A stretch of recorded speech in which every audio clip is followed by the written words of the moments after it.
All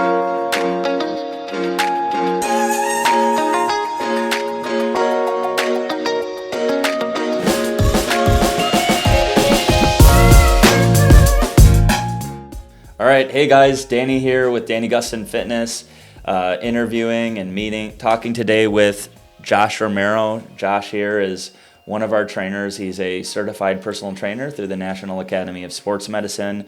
He's also a certified through the Corrective Exercise Specialist, which is an amazing certification through the National Academy of Sports Medicine. Former military, all-around great and interesting guy. So we're going to learn more about Josh today, learn more about him, learn more about his perspectives on fitness, his experience in the military. I think you guys are going to enjoy it. We have some laughs, and there's some good takeaways, I think, for everyone who would listen, and I think you guys will enjoy it. So thank you guys for being here, and I hope you enjoy. On that note, Josh Romero, welcome. Thanks for having me. Oh, look at that. Is that a power move? It could be. Just immediately changing the energy. Yeah. Anytime I come in now, iconic look for me. So.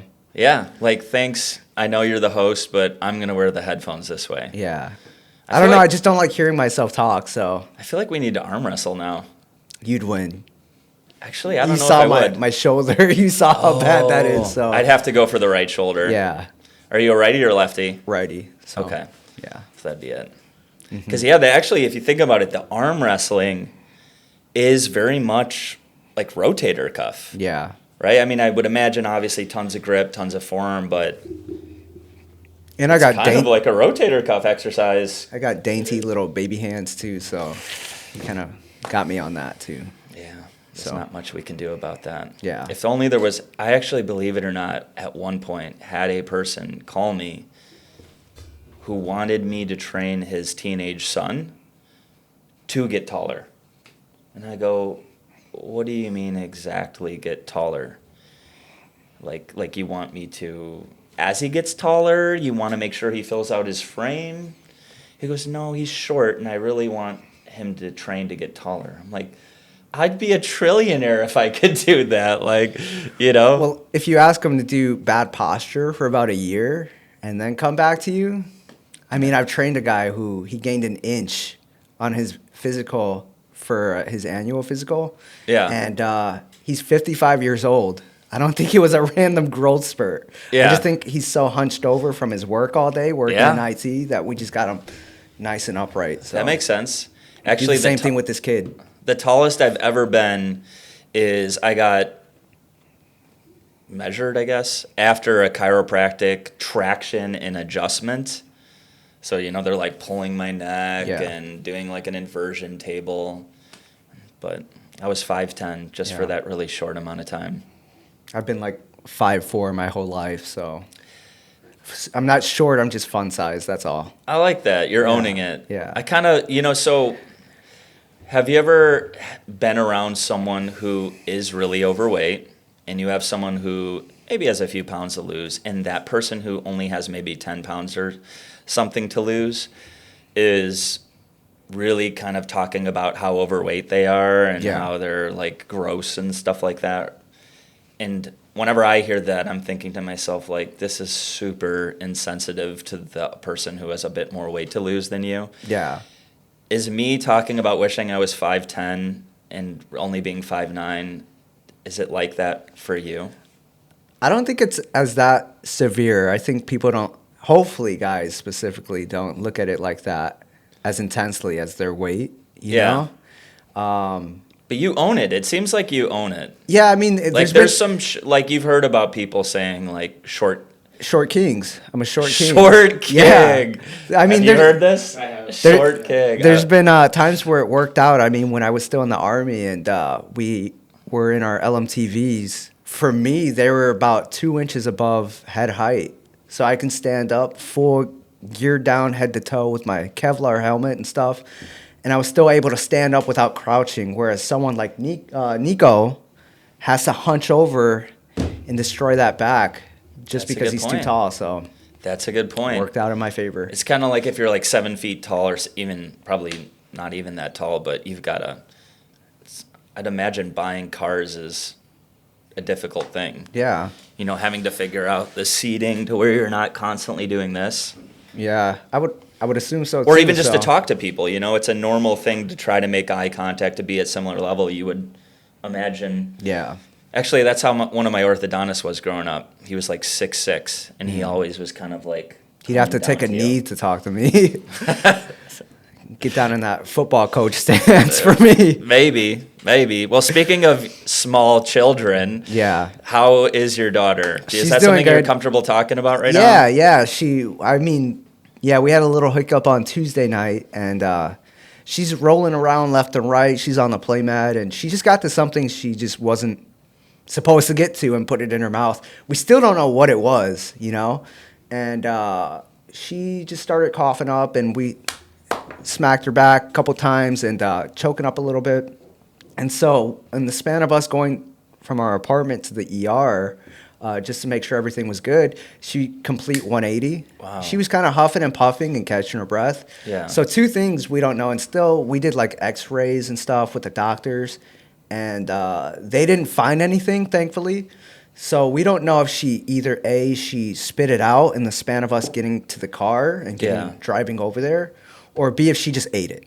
And they told us just wait and see. You know, just poop check it the out later. diapers. Yep. So Well, for context, Josh did not come to work yesterday because you had to go to the ER with your doctor or with your daughter. So what made you go? Was she choking? Like what would make you go to the ER? yeah, she was coughing up pretty bad, and then she was wheezing. Okay. And there was times even with us patting her back, we still, like I said, don't know what it was that she was trying to eat. But my wife stuck her fingers in her mouth to get her to gag it up, and she felt something solid, like she said, plasticky. Yeah. You know?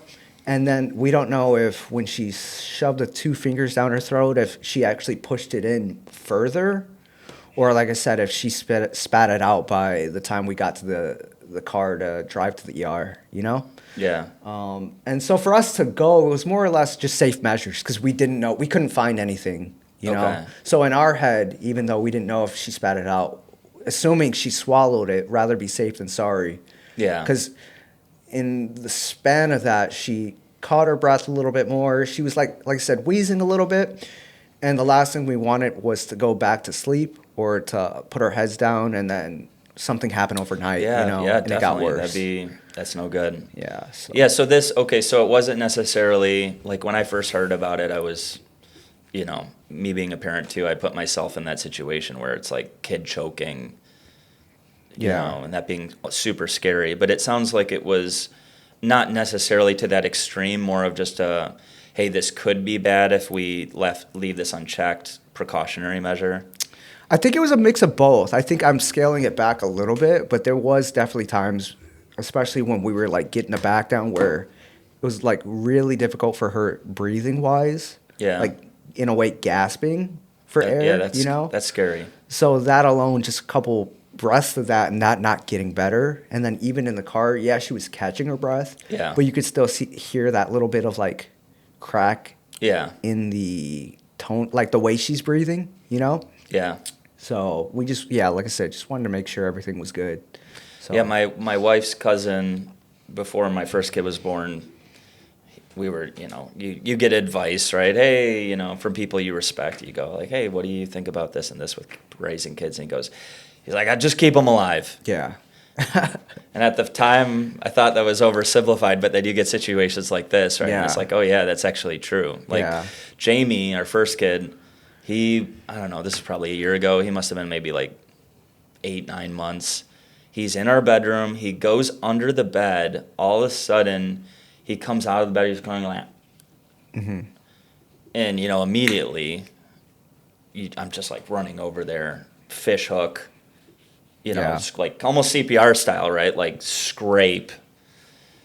It was a broken piece of plastic that basically looked like a fish hook. Mm-hmm. Like imagine almost like a plastic ring that was broken.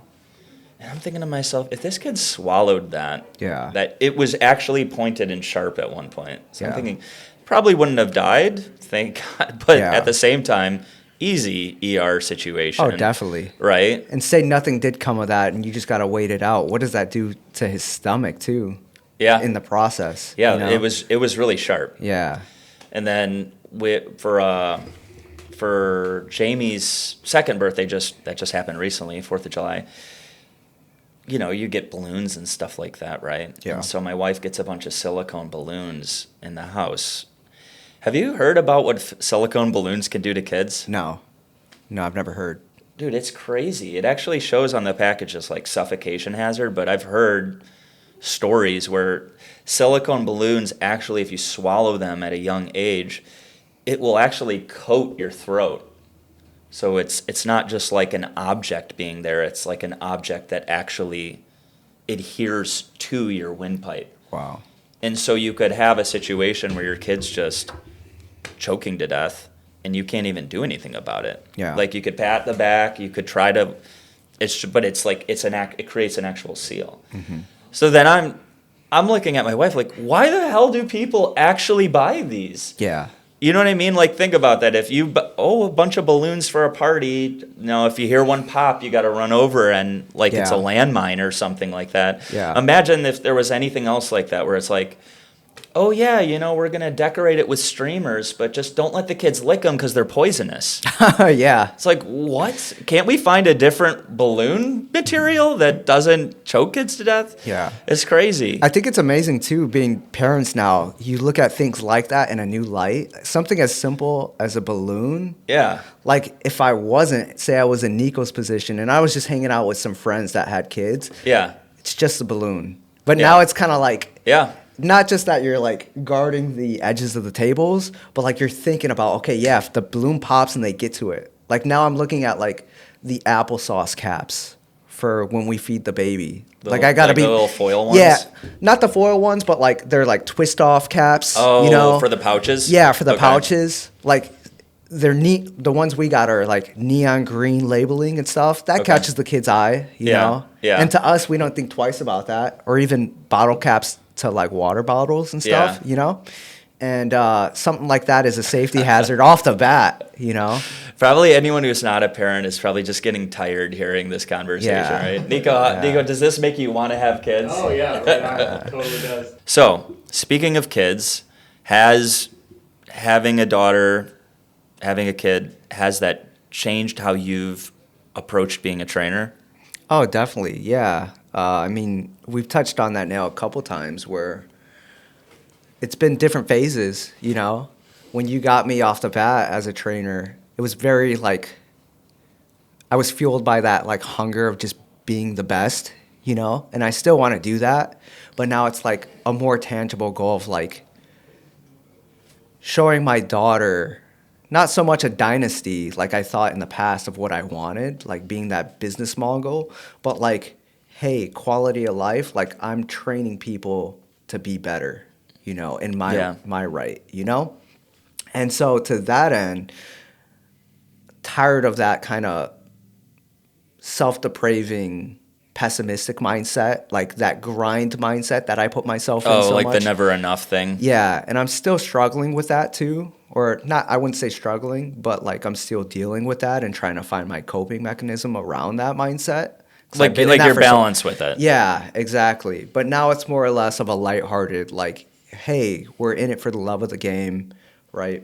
I'm training for the idea of wanting to train people, not for the idea of, and this is a tangent of like, bills have to get paid with this next session, you know? Yeah. And that kind of fed into that hustle mindset of like, I just need to work like a dog, you know? Yeah. Whatever that looked like, it was Yeah. going to get done. You know? Well, there is a reality of that, right? Like Yeah. bills do have to be paid, but at the same time, you know, I have some clients actually, it's interesting, who came from poverty, let's just say, right? Came from places where they didn't have a lot growing up.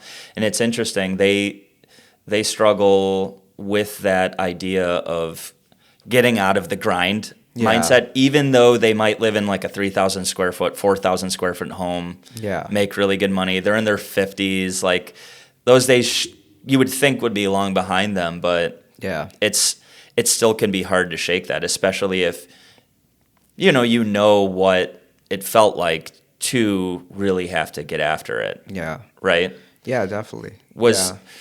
But for you, it wasn't not necessarily like from how you were raised or your upbringing. It sounds like from all the conversations we've had, it's just more out of that, like maybe your own value system of just being like always wanting that next thing, that next step, that next evolution. Yeah, I mean, upbringing too, I do think had a factor in that. I didn't touch too much on that type of stuff, conversation wise. No real reason to, but for us, we didn't have the best upbringing. I would say we were more like poverty stricken for us, unfortunately. And So it was similar to my client. yeah, I would say so. 4 boys in the house, and your parents are split at a young age. That's bound to do something to you.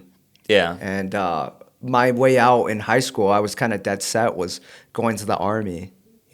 I saw the pictures, videos, stuff like that.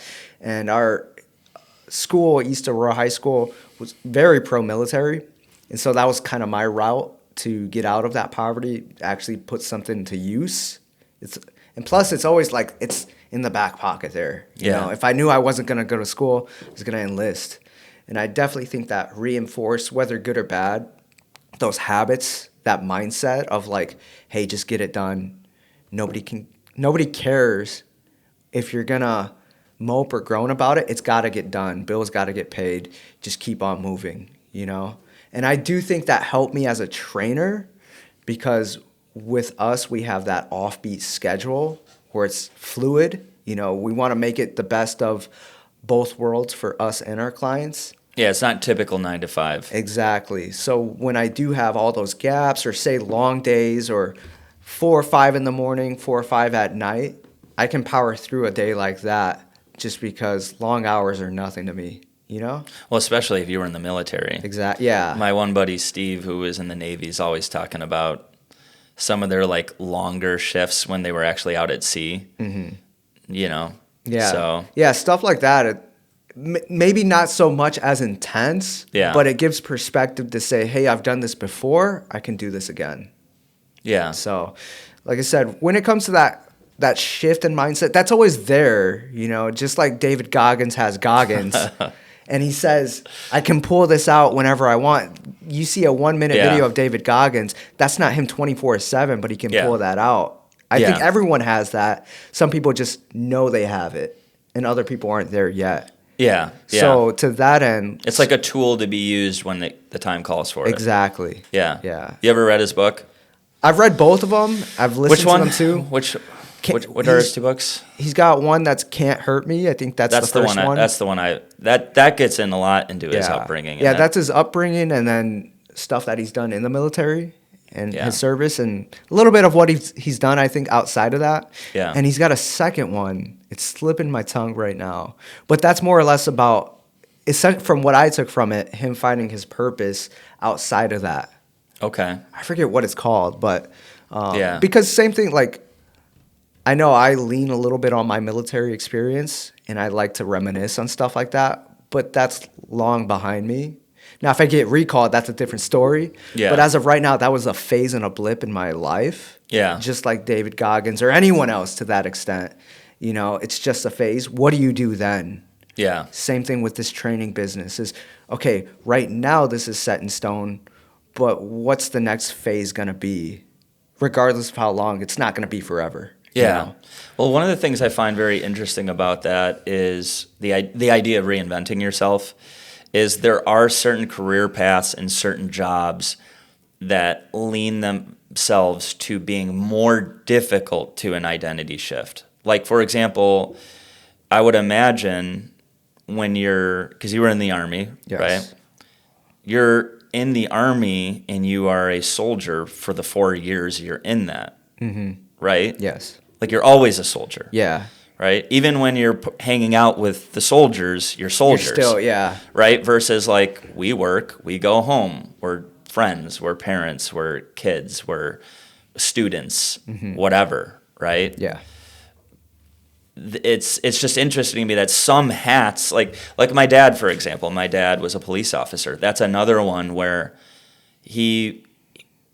I don't know if struggles is the right word, because maybe this is the right way to approach it, but he could go to a neighborhood party growing up and not necessarily let his hair down because he's a cop. Yeah.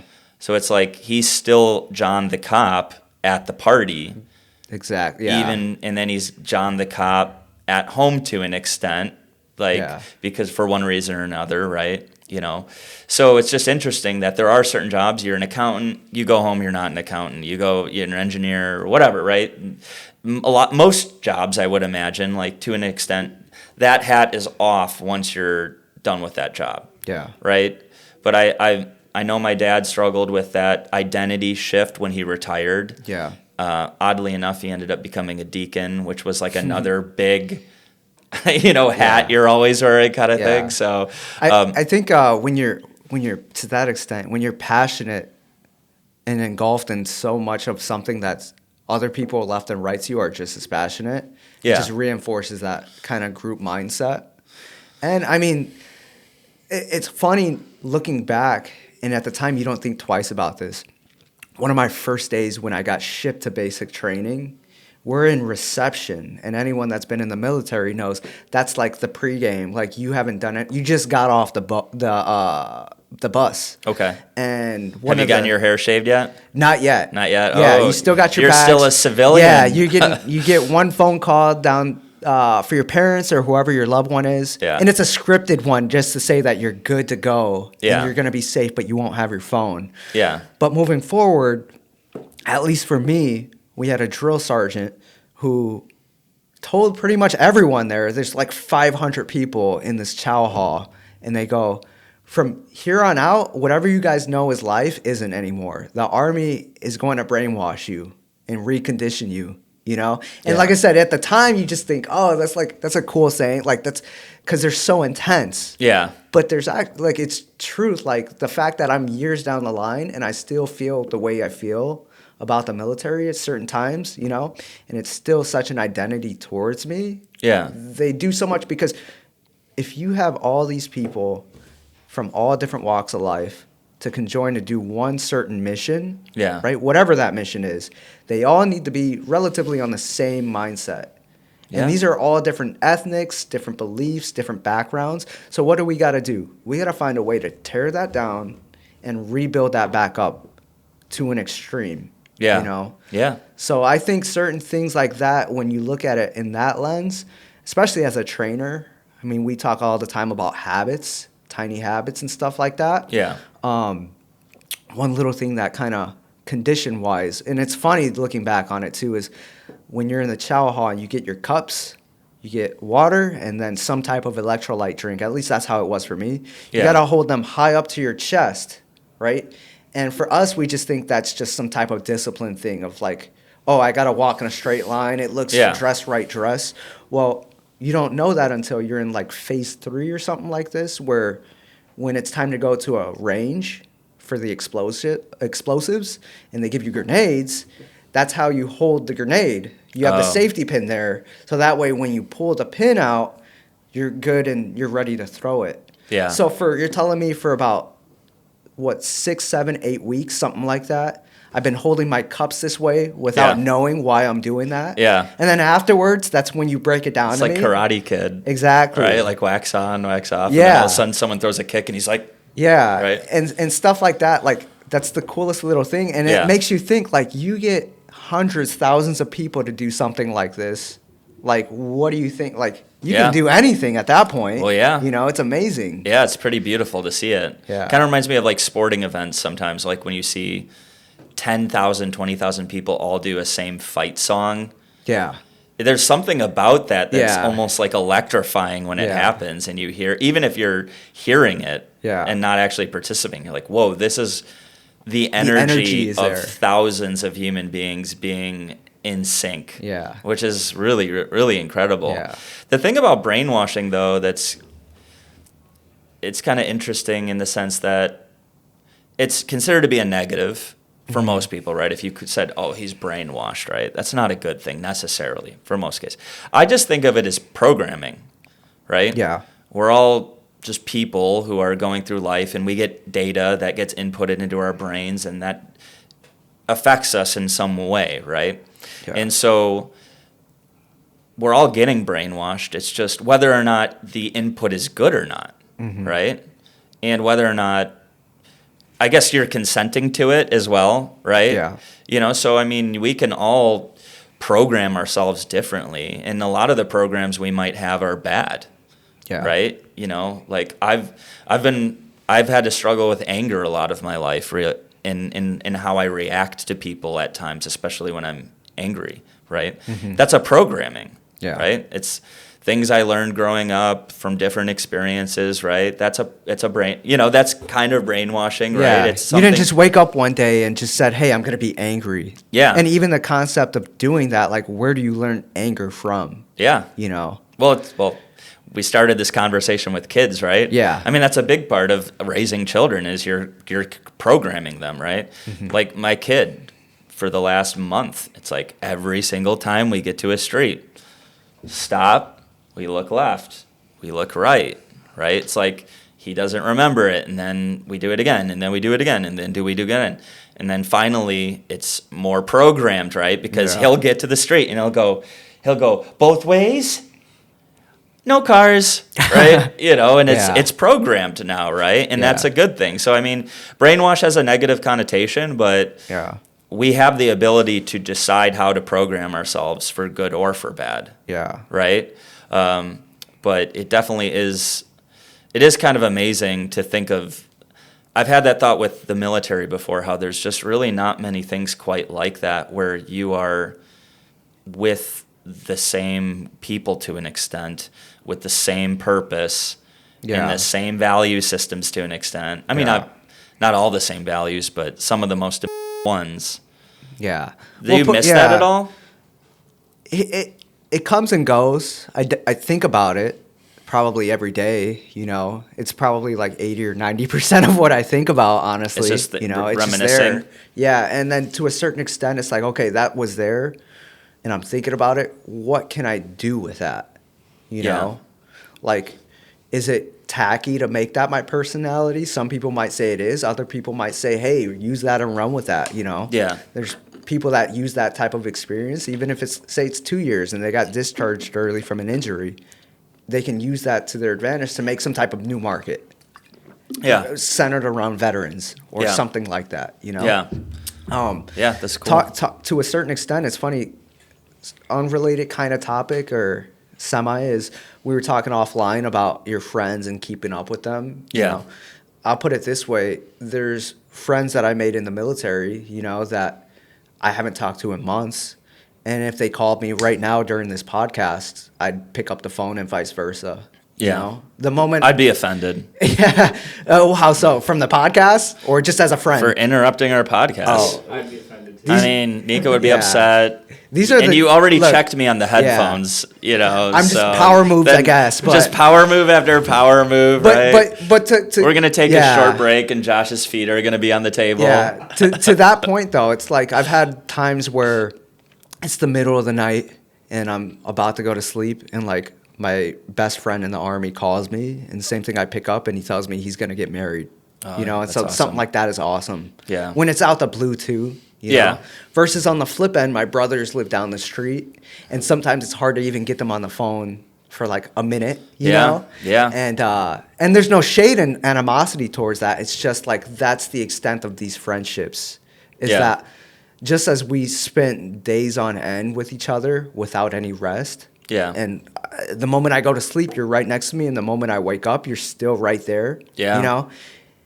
On the flip side, we've gone years without seeing each other, and it feels like nothing's like no time has passed. You know. Yeah. So. Dude, yeah, I can only imagine that would be something that has the potential to accelerate bonding Yeah, to like definitely. to a great extent, you know. Yeah, you're basically having a sleepover in the desert, basically. That's kind of wild. Yeah. But before we move off from the military, is it awesome to throw a grenade? It's pretty cool if you haven't done Sounds anything so like cool. that, right? But on the flip side, Sounds I so worked, masculine. Yeah. Well, I worked in artillery, Yeah. and so that through a grenade is like the grenade's a drop of water in the ocean. Yeah. You know, my artillery rounds were 105 pounds, and I'm 125 pounds. So we had to lug these guys by hand. The round? Yeah, the round itself. That's so crazy. So imagine the cannon as your gun. They could have just saved money and just shot out little Romeros. They could have. I mean, that would have done way more, man. Oh, it wouldn't? I don't think it would have been as effective, but who's to say? Yeah. Yeah. Agree to disagree. Yeah. You think it'd be effective? I don't know. I think of you that way, Josh. Okay. I think of you kind of like a little artillery. Yeah. Thank you. I needed that. You're welcome. A little artillery king. Yeah. So, how did you get into personal training? I was always into fitness, especially in high school. I was in that junior ROTC program, and that's like a military-style program centered around values and stuff, and you got to wear the uniform every Wednesday. But my part, more or less than the appearance of that, they had a physical training team where they did different sports. They did the push-ups, sit-ups, and pretty much mimicked military-style training in that aspect. Yeah. And from there, I just kind of went full speed with working out because even before that, I was in a car accident in 2013. Messed up my collarbone, my wrists. I know I'm tangenting. How did this happen?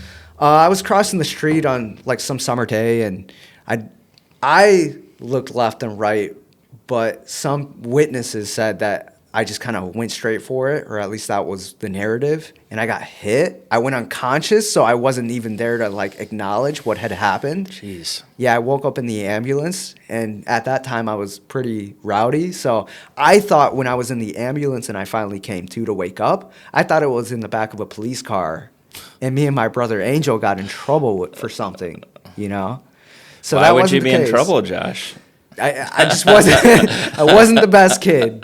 Okay, we could get into that offline. Yeah. But nonetheless, so that banged me up, and when I finally got right, because I was 8th grader going into freshman year of high school, and when I finally got healed up from all those injuries, I got into the physical training, right, and then from there I got my first job at Portillo's, and I just loved working. Did you out. do the rhyming?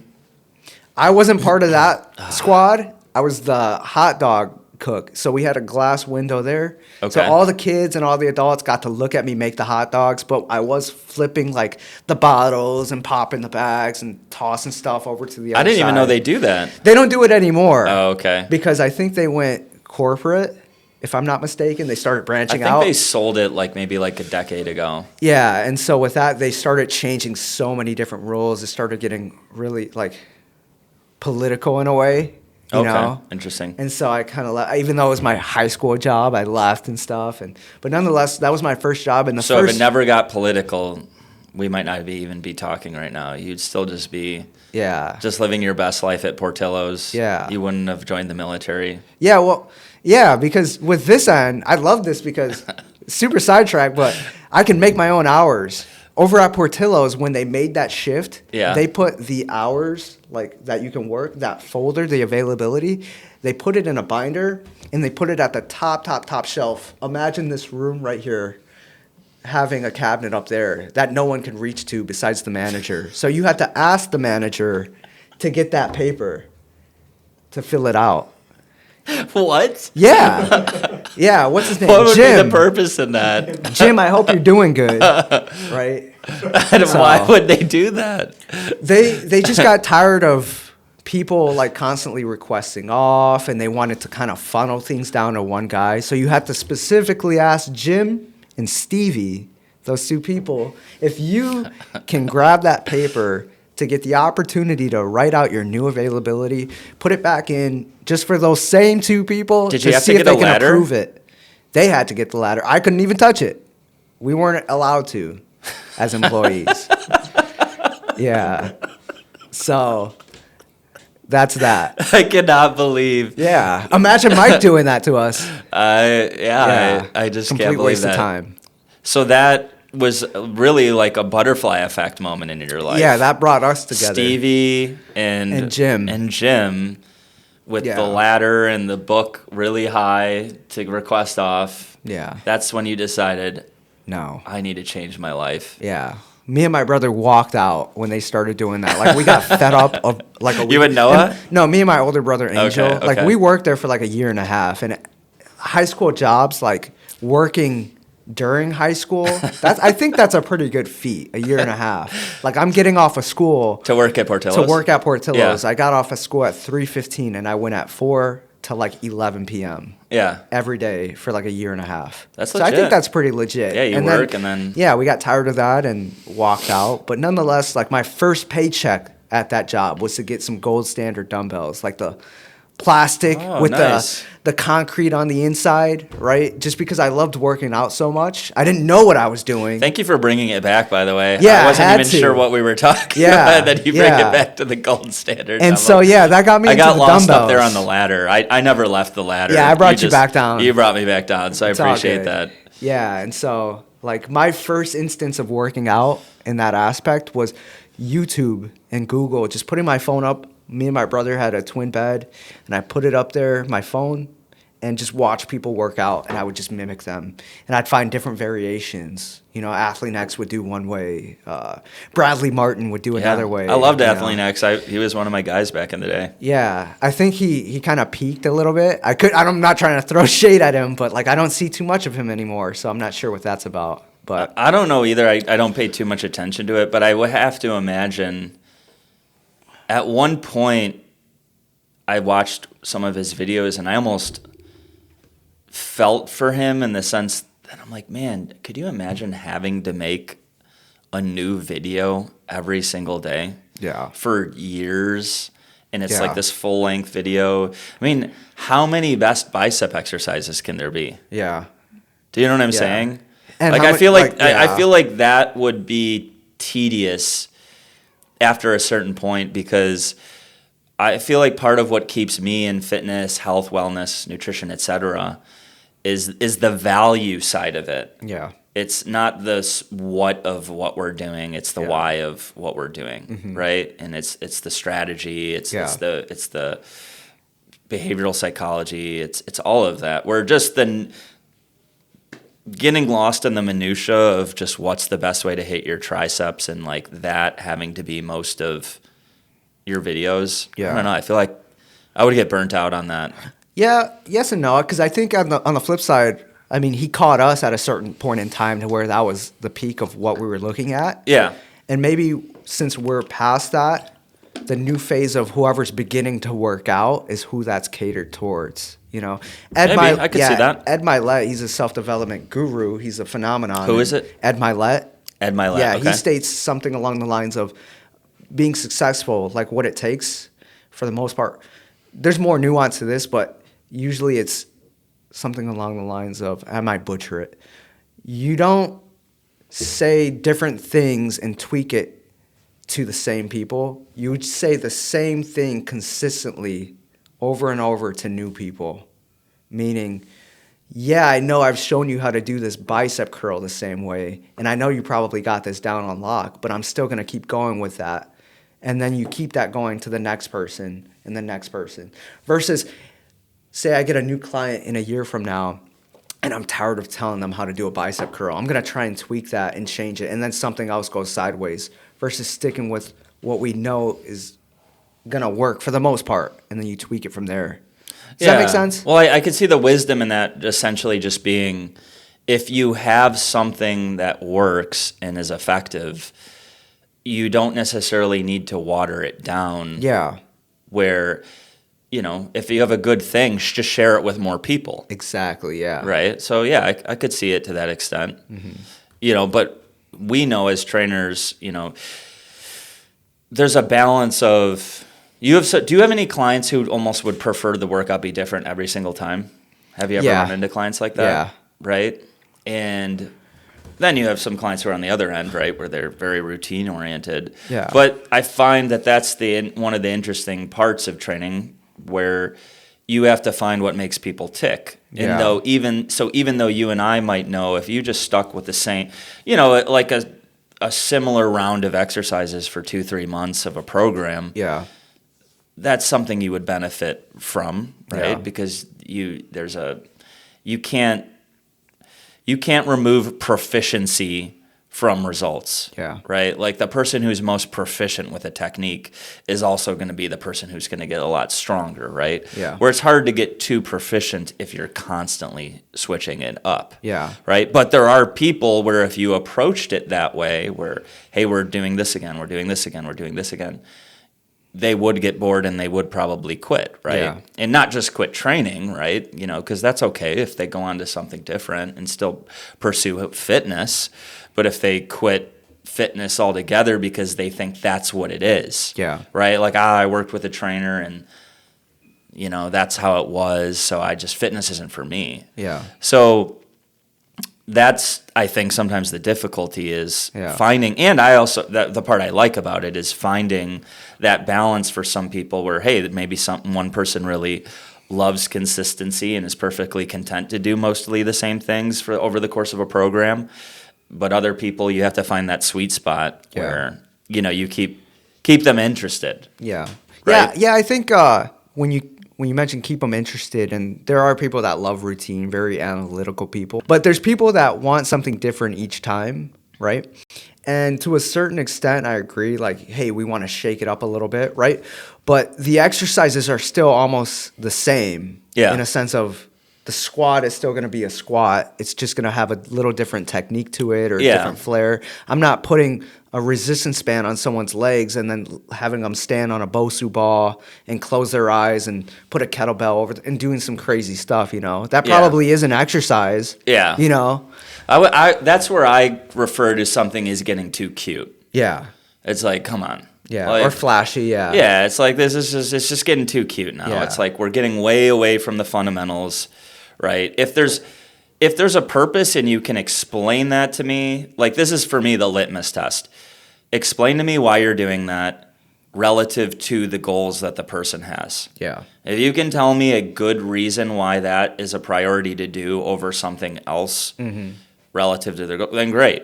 But I would have a hard time believing that doing a blindfolded backwards Bosu ball, you know, is the best way to do something, right? Yeah. And maybe there is a place for that from time to time, not necessarily that example, but, excuse me, I've been known from time to time to, like, if someone's 2 months into the program, 2.5 months into the program, we're getting near the end, and one day they're just saying, you know, you've probably had this where a client will come in and go, you know, I almost canceled on you today. I just don't really feel like working out. Yeah. That might be the day where I go, hey, do you want to try something a bit more goofy, a little more abstract, right? Like shout out to my client, Patrick. One day I dusted off these inversion boots. Do you know what I'm talking about, inversion boots? No. I don't So it's think like, imagine you put a boot around your ankle. Yeah. And this boot has a hook. So you would take the boots and you could hook it over like a bar, like a pull-up bar. So you're hanging essentially. Like a bat. Like a bat. Yeah. Like a bat. Actually, the whole reason I got them in the first place is a cartoon Dragon Ball Z growing up, which is a big part of it. Probably influenced me wanting to get into a fitness because Goku, the main character, is a beast. He's constantly training and working out. He's doing these upside down sit-ups. So full hang to like reaching towards his toes from a hanging position, right? Mm-hmm. So I'm like, I'm going to get those. Those are awesome. So anyways, I didn't use them all that much, hence why it ended up covered in dust in my closet somewhere. But one day I go, you know, this would be kind of fun to switch it up.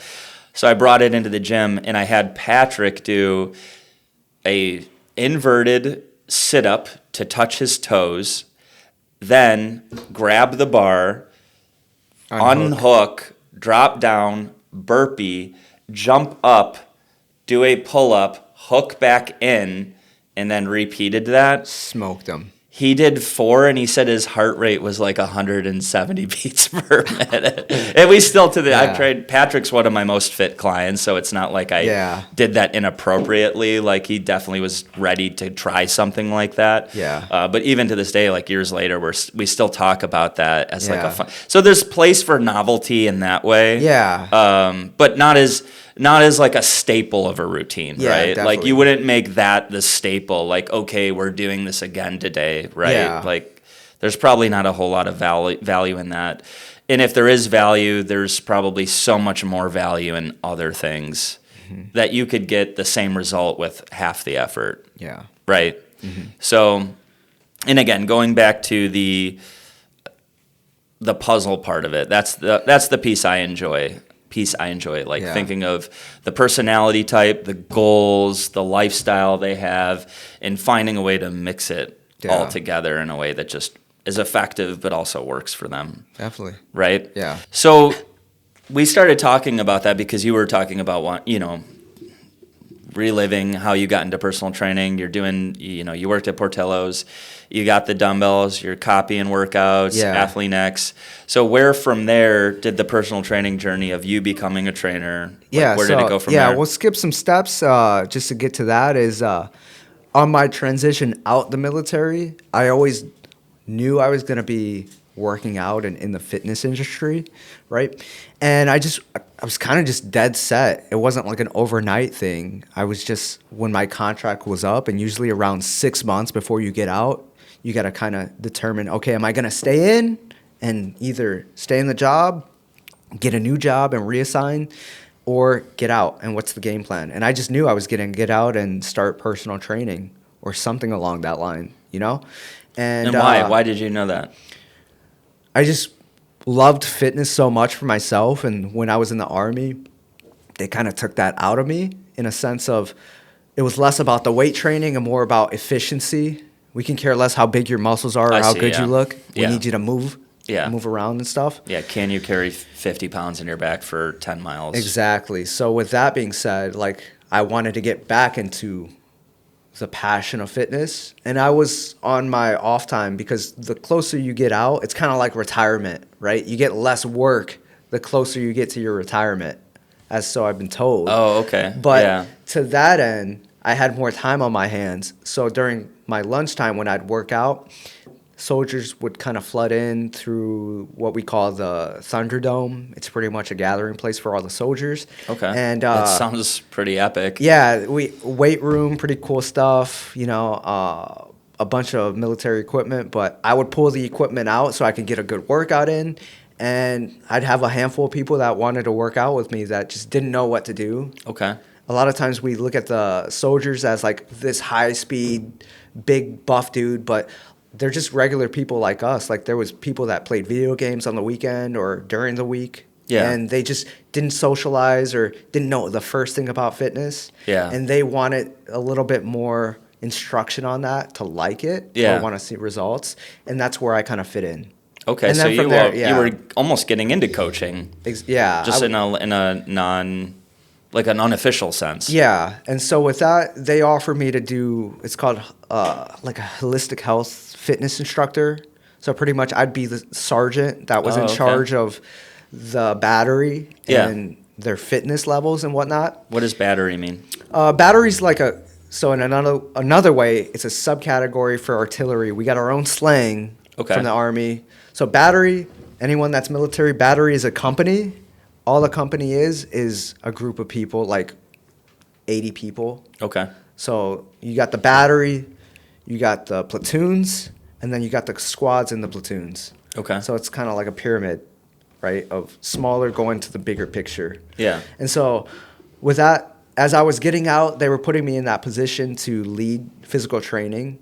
So Sergeant Romero, come up here, stretch the guys out, show them what they're going to work out. Yeah. And I just had that. That was like 40, 50 people that I was getting to move and do workouts and exercises. Like a big group class. Yeah. A big group class. Wasn't efficient because the program that we had was super efficient for building muscle, but it's a one-size-fits-all type deal. I see. When you have people that aren't passionate about fitness doing the program, you got people that don't care about it that are leading the program. And that's when I knew I wanted to be a more individual approach because I care about fitness so much. Yeah. And then from there, that's cool. I could see how you'd make that transition. Yeah. So from there, I got out, got the book from NASM, did my test, failed the first time. I think I interviewed with you guys when I failed, and I told you guys I had to retest at the time. I don't know if you remember that. I don't. Probably wouldn't have hired me if that was the case. Meh. But well, Yeah, I did my interviews. I may have hired you and still taken you through your training with the expectation That I that would by pass. the time you finished your training, you would be certified. Yeah. So with that being said, right, still got the job, which is awesome. But Spoiler alert. yeah, spoiler alert, right? But no, I failed, and I did my interview with you guys, and I said I was going to finish it by the end of the month in January. What were the questions you struggled with? It was the anatomical questions of like the body. More because it's the more like memory oriented. Yeah. Right. Exactly. Remember where this like origin retention, point, attachment. Yeah. Yeah. And so with that, passed the second time around. Nice. There you go. And then here we are. Here we are, with you. Just flexing on me, taking your headphones off. Taking phone calls. Look how it's paid off for me. It's amazing. So one thing you've got that I think stands out from the other trainers here is you've got lots of tattoos. Yeah. So I have no tattoos. Nico, do you have tattoos? I have 2. What are yours? Here and here. What are they? Rows with music notes. Okay, which I And- get. Yeah, and then this is my mom's birthday and like Roman numerals. My brother and I got matching. Okay, for, okay. Like, one of her birthdays. Okay. So both sound pretty meaningful. Where you have a very, like, you're both artsy but in different ways, Yeah. right? Like you're into music and you're into legit like art, how people think of. Like I thought you were joking that one time you told me you were painting and drawing on the weekend, and then you come in with this actual incredible drawing of the Joker or something like that. Yeah, a lot of people don't know, and I don't know if I hide it or if it's just, I think it's just there. But if I wasn't going to be a trainer, I was either going to be doing tattoos or I was going to do something with art and be like a comic book illustrator. Okay. And that's not just me like showing off.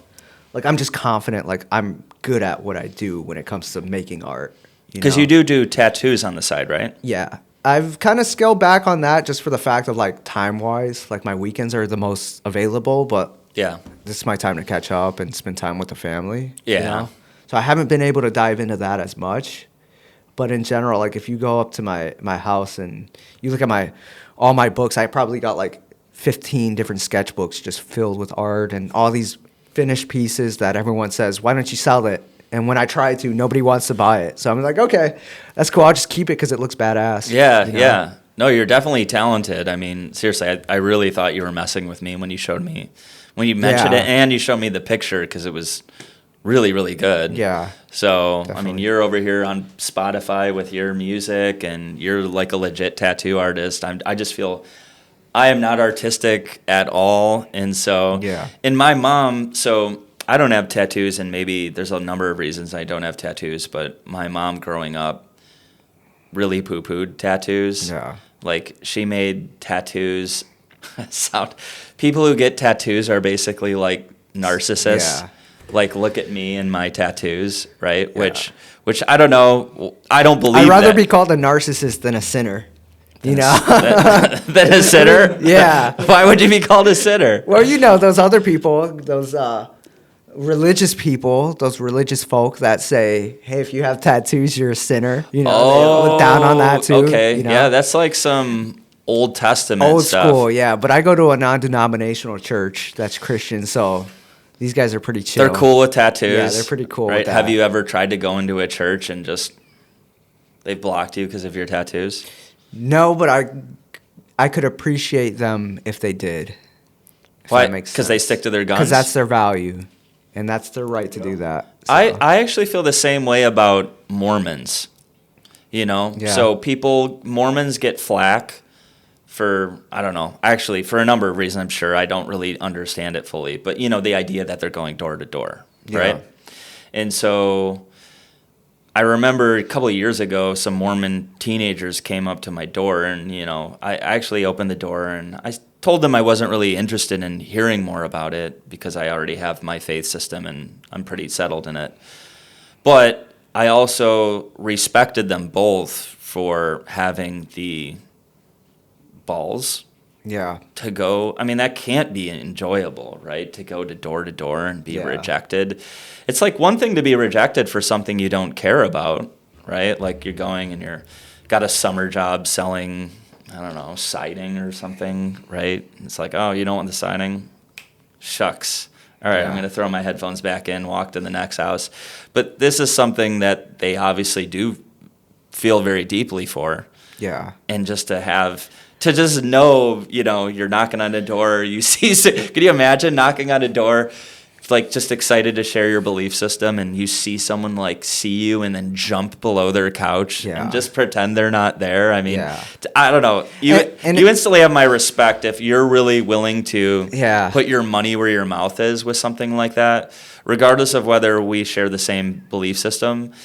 To have that level of conviction is impressive to me. Yeah, and to extend that, like imagine that's your experience of like you're not interested, you either politely tell them or you just don't answer. Imagine the people left and right or in that community that don't give them that same energy, and they maybe give them some worse energy. Like mean? Yeah, like mean, rude, disrespectful. Like that's where I give them credit too. Yeah, I didn't even think about that. That probably happens a lot. Yeah. See, and then they go to the next house smiling. That's the thing. I mean, I can't hate on that. Yeah. I have to give respect there. Yeah. Mormons, you get some street cred. Okay? Street cred you heard it here first. Might not matter to them coming from me, but they get it. They're like, so, we didn't need it. Yeah, they're invited to the They make like a public announcement. We are not associated with the guys on that podcast. Yeah. We don't want your approval, right? But they got it. So you got it. Seriously. Whether they want it or not, they got it.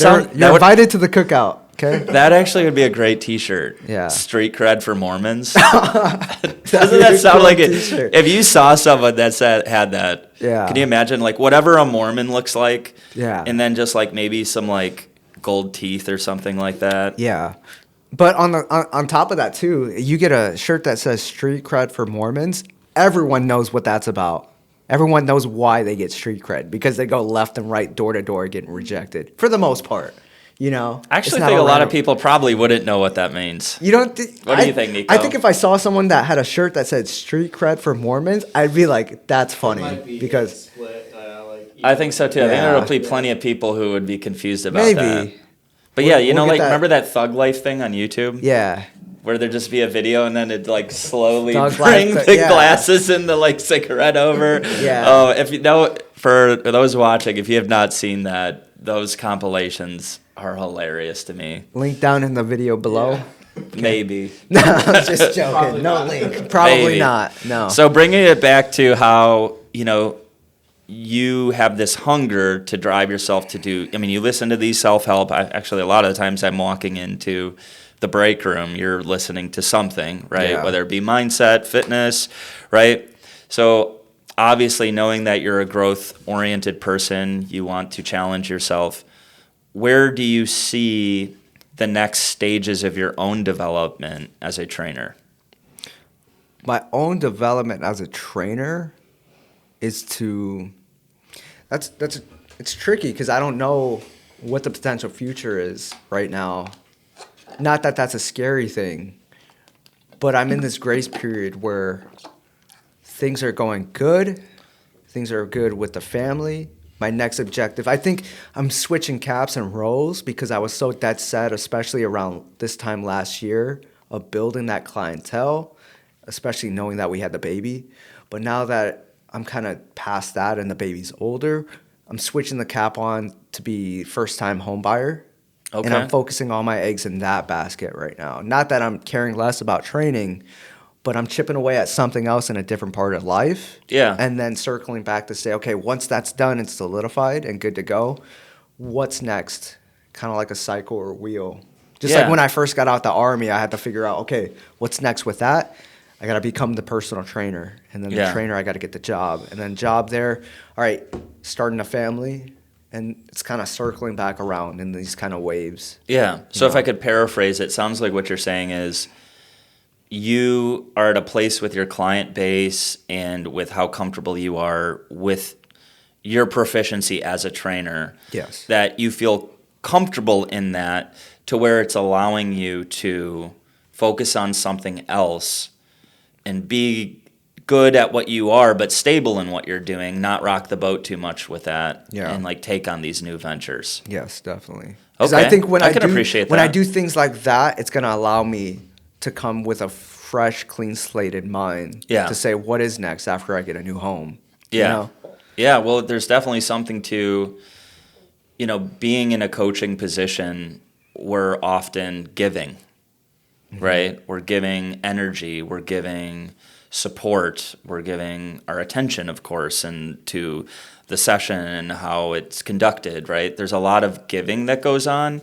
And so there is wisdom in being mindful of how much you put on your plate outside of work. Or in and outside of work, right? Because if all you're doing is cooking yourself, burning the candle at both ends, then you're really not going to have much for your clients or as much or at home, right? Yeah. You could end up being in the, I've personally been there before where I'm in this no man's land where I've got so many things that I put on my plate that I'm really not 100% where I want to be. Well, very rarely are any of us 100% where we want to be, but I feel like I'm kind of letting down at home. I feel like I'm letting down at work, right? Yeah. And even though I'm a professional, right, I mean, it's not like people would probably think that to where they'd go, oh, that session. But I would know that I was feeling a little tired that day, or I just felt like I wished I had that extra gear that I didn't have, right? Yeah. So there is definitely something to protecting almost the brand that you bring while you're coaching. Yeah. That high, for me, and I mean, you guys all see it too, is that higher energy or like how analytical. I think me and you are hand in hand with certain things of like how we break things down. Sometimes I feel like I overdo it, but I'm okay with that. Yeah. Because that's going to stick with people that appreciate that, and the ones that don't weren't going to anyways. Yeah. Yeah. And so, but yeah, it's on the flip side about you talking about at home and out here, how you're not feeling like enough or whatever that, right? Monday, I had that same type of experience where I was at a bowling alley. My wife's family, they just bought this place over in DeKalb. And so it was a drive away for us, like 45, 50 minutes. And we went Monday night, left at 7 p.m. And so it was about almost 8 when we got there, 8 p.m. Okay. And we just got there. So we were going to have some good time, bowl, have some food, all that good stuff. And the whole time, I was just thinking about my clients, about how I got to get up early at like 7 or 8 in the morning and train. And I wasn't invested in the actual bowling alley. And and I know I felt so bad because my wife was trying to enjoy it. And I was just being a downer because I was just talking about how late it's going to be by the time we get back. Yeah. And then it flipped that kind of light in me where I just look over and I'm thinking this way as I'm looking over, and my daughter is with my wife's mom, so her grandma, and she's having the time of her life just looking at like the claw machine with all the lights and stuff and just kind of putting her face on it and hitting the machine with her hands and stuff. And I was like, why am I stressing about certain things like this? It's going to happen regardless. Plus, I'm out anyways. I'm 45 minutes away from home. You're already there. I can't do anything at that point. Just enjoy it if that's the case. Yeah. And that's the kind of mindset I'm trying to get into and trying to acknowledge. I notice I'm acknowledging it, but it's just a matter of being mindful before I let it happen in the first place. Yeah. Which I know it's easier said than done, but it just feels good to know that I'm at least making those steps in that right direction. Yeah, but I wonder if there is some value in having some sort of anchor point like that, right? So, for example, if you're in a situation where, because I think probably what you're describing affects almost every adult, right, to an extent, right? Just not being present, getting caught up in stress and work, right? But having some sort of anchor point where you're in a situation where you find yourself not being present and you just think claw machine, little girl slapping on the... I do believe that there's power in illicit, like tapping into certain like vivid memories where you almost label the memory. Yeah. Right? Like, instantly when you think about it, it could get a smile out of you and you're like, oh, I'm doing that thing. Yeah. And I feel like that can be effective because it can give you that energy, that catalytic energy necessary to just kind of get through it. Yeah. Where sometimes when you're in that mode and just going, oh, I'm doing that thing, that may not be enough. Yeah. Especially, Right. I think I needed that, and I think everyone has those type of memories or moments where, I'll put it this way: she's been on this planet, my daughter, for over 8 months. It's crazy. November. We've had a lot of events, but this specific one stood out the most to me. Yeah, it was fresh. Yeah. But even right now, just thinking about, like, it's just there's so much emotion behind that, a good emotion, where that engraved harder than certain other events, to where, like you're saying, I can pull that in the back pocket when those times get rough. It's like, that's my why, that's my anchor point. Yeah. Is that type of moment. And it was Ivy the one slapping it? Yeah. Yeah, okay. She was the one slapping the walls and stuff. And so, not, like, in a way, to flip that switch is like, okay, that was a negative mindset of me being tired and being pissy about it. But now it's looking at it through a new lens of, no, that's exciting that I get to do that with her. Yeah. I have the luxury now to be able to do stuff like that with her. Well, that's the beauty. There's plenty of, I don't want to paint children with rose-colored glasses, right? Because there's plenty of struggles and challenges associated with raising kids. But that is, I think, one of the beauties of it is it does almost forces you to be more selfless at times, right? Like in that moment, if you're just single or by yourself or doing whatever you're doing, and this doesn't necessarily have to apply to parents. This could apply to anyone who's just willing to look at other people as opposed to getting too self-focused in a moment, like all the things I have to do and all me. Like you start talking and you hear the word me a lot, right? Like I have to do this and I have this, and where having someone else, whether it be thinking of your friend, thinking of your sister, your children, I think the wonderful thing about kids is it makes it easy to do that, easier, right? Because in that moment, you're like, oh, I mean, do I want this to be that for them? Do I want them to remember me just sulking over here? And okay, it's like you almost do a little bit of a slap yourself and like, okay. Yeah. Like I feel that way even with clients sometimes, where I'm just like, I'll have a session and I'm tired and I'll be about to go into it and I'll just go, yeah, all right, let's do this, right? And actually, you end up having a great time a lot of the time. So it just goes to show you just those mental switches can just be so huge. Definitely. So big takeaway, street cred for Mormons. Yeah. Ladders. Right, yep. Big work ladders. Shout out to Jim. Shout out wherever to Stevie. You are. I think he's Stevie. still probably working there. No shame in that. There is no shame in that. That was my first job. Especially if you're the rhyme guy. Yeah. Some may say that's the peak. Yeah. Calling out bags and just saying some cute little rhymes. Exactly. Yeah. Josh, thanks for coming on, man. Yep. Appreciate you. Thanks for having me. Thanks, guys.